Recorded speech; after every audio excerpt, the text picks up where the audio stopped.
All around the world, there are billions of square meters of unoccupied office space. This is likely to be the case even after the pandemic. Could some of this space be used to grow food?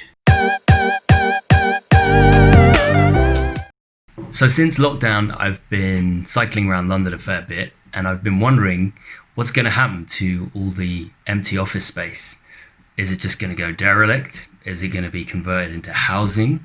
Or might it be used for urban farms? So that's what I'm going to look at in this video.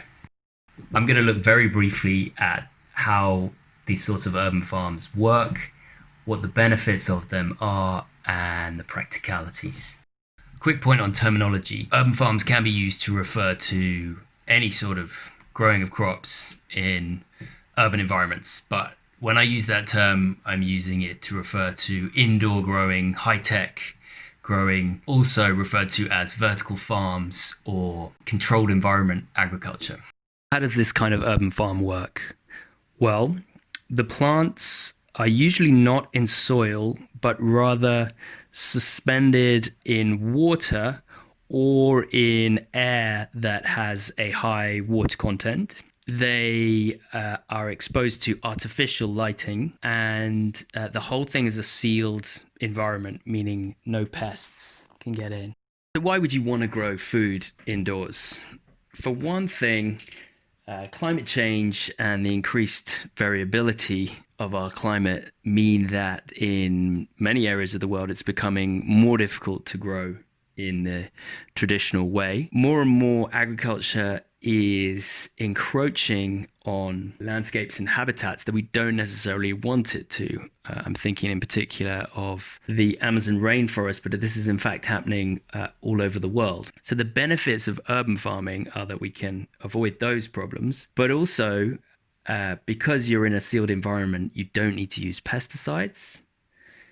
Because you're in an urban environment, your sources of demand are much closer to production. So your transport costs and your transport emissions are hugely reduced. These sorts of urban farms use clever software to optimize the conditions, the light, the temperature, so that they get maximum growth. And because there's no seasonal variation, they can grow year round, getting a much higher yield. They also have the advantage that they can go up. They're three-dimensional. What would be the practicalities of actually doing this? Well, first of all, you'd have to convert the space from office space to farm space. That would require a certain amount of adaptation, and there'd be costs attached to that. Second, you need a lot of artificial light to do this kind of growing, so your electricity bill is going to be fairly substantial.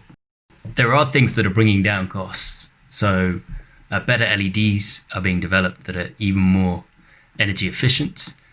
People are looking at using fiber optic cables to bring light from the outside of the building to where it's needed. And robotics mean that your labor costs may be reduced. So who's doing this? Well, in the US, as well as others, there's an operation called Aero Farms. And here in London, there's a company called Growing Underground.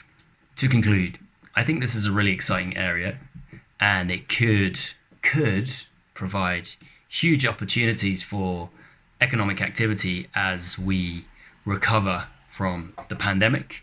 I will update this channel with any major developments that I see in this area. In the meantime, please share this video with anyone you think would like it, and do tempt that